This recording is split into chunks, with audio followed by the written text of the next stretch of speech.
So, I've been exploring the boundaries beyond what yoga taught me.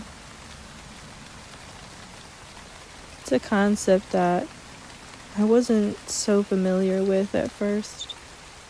It was something that I learned through, casual yoga classes, those free online sessions, yoga at the park.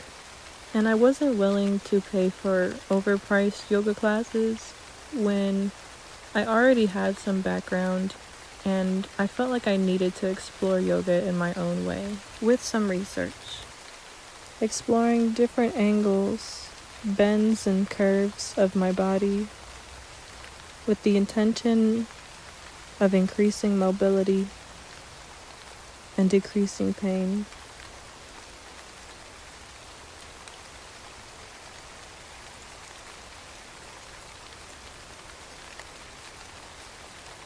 I like to make sure that however I move in the way that works for my body, not to hurt me, but to truly allow myself to experience that sensation of true relief and easing that tension just where it's right, just for me.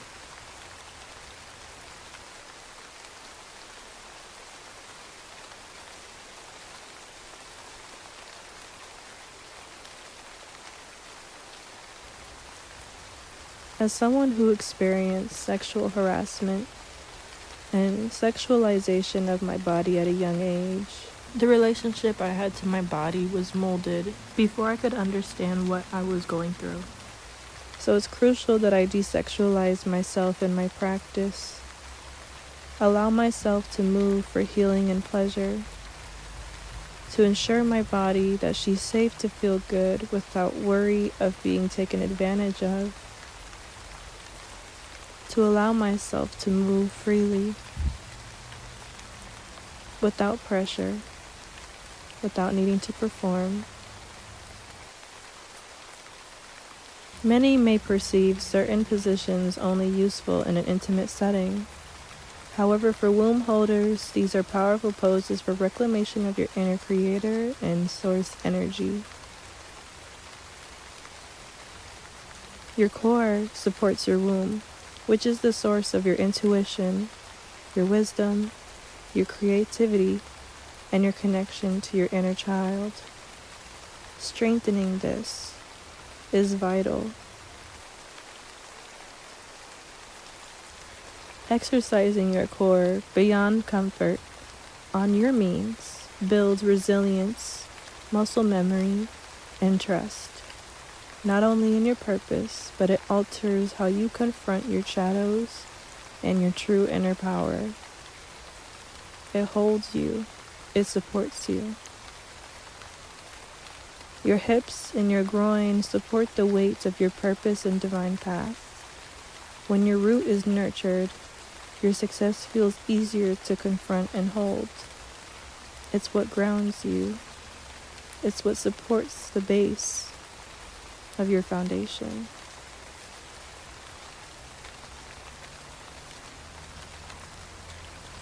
I move my body in the way that feels right for me, not with too much fear of hurting myself. I only do what works for my body, and for everyone else that's different. I believe we were fed fear to explore our own movement, to refrain from discovering our true limits, therefore affecting how we live, how we confront stepping out of the line, out of what's usual and normal in society.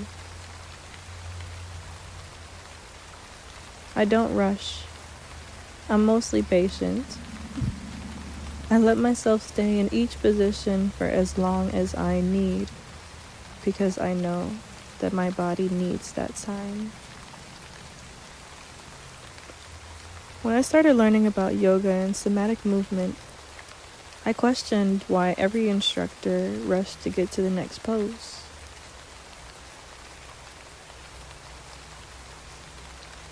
And I had the perception that yoga was an intentional practice that gave us the environment to act out our weight in a way, not hold on to it during the session.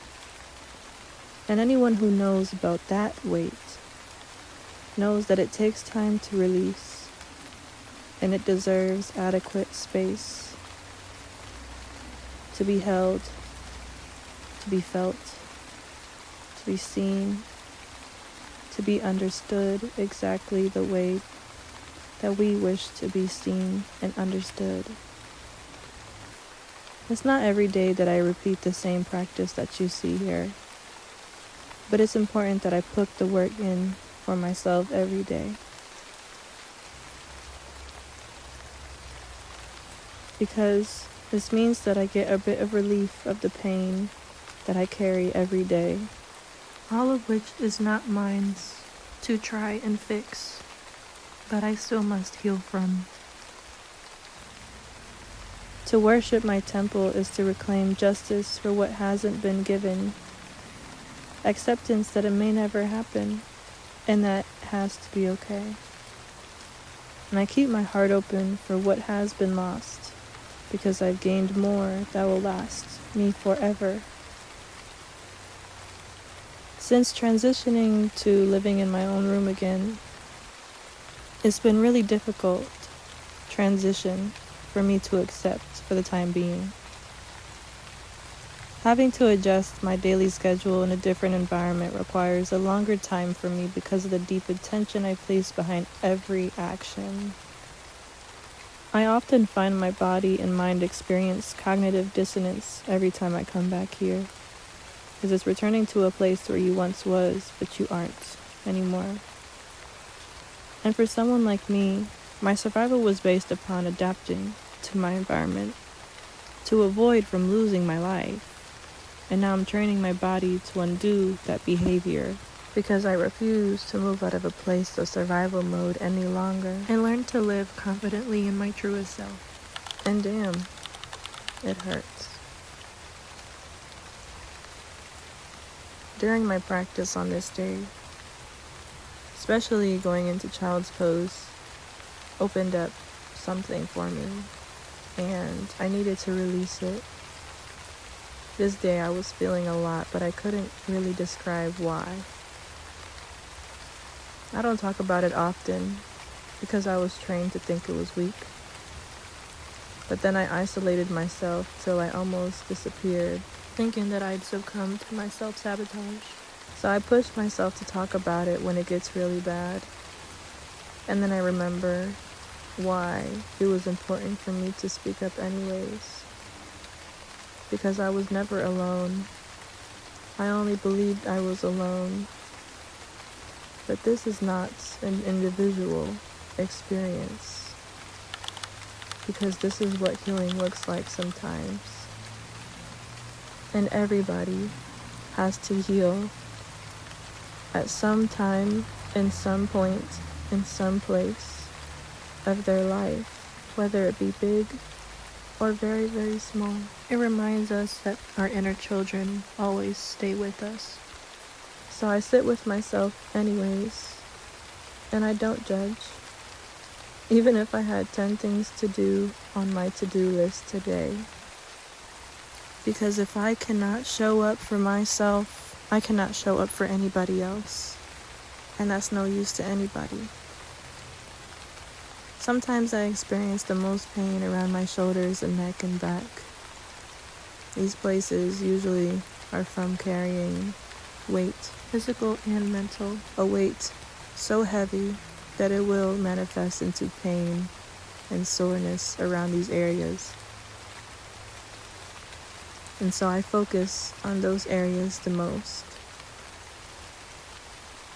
During this time, in this stillness and in this silence, I'm able to meet this pain, inquire this pain, ask it why it's there,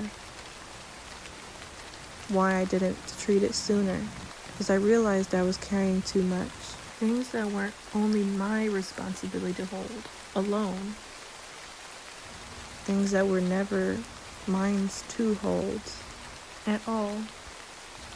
Lifestyles I was never meant to live or hustle for. It will still take me some time, but I'm learning to work alongside of myself instead of against my true nature. And testing my comfort zone every time I have the space to. Expanding my capacity to hold real intentional action longer. Living your own life on your own means, in your own way, was never something given to me. My education is intuitive, lived, and inherited from those before me. And choosing to live a way I've lived before makes me literally sick, because I don't believe that any of us were ever meant to live in a way that isn't sustainable for our true nature. So I give space to all parts of myself as a multifaceted soul, remembering that although sometimes we may have to play the game of this life, and the games that I'm unwilling to play a part of, I prioritize, because the goal for me was never to become one with this world, because I am not. As a kid, I never knew that this would be my life growing up. Being able to indulge in things that truly feed my soul, and also it being of service to others in need, changed the way that I saw success. Realizing I never had to change myself in order to change the world. And there's immense gratitude and sadness in that statement, because not everything was meant to come true. But that doesn't mean that I am without. I've had to adopt the understanding of dichotomy, that things are never just black or white. There can be many different colors included, and they all hold their own weight equally. That two things can be true at once.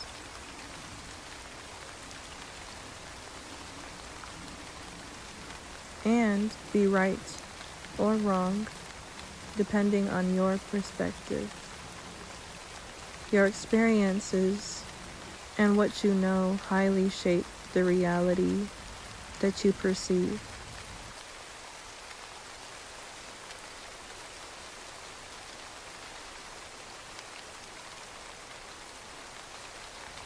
I've noticed as I've healed, my mind, my body becomes stronger. The body under immense stress will inhibit your ability to grow muscle. Development was something that came early to me, at an early age, before anyone could really understand why or what was really going on. And since choosing to accept my normal, I've rediscovered and remembered things from my childhood,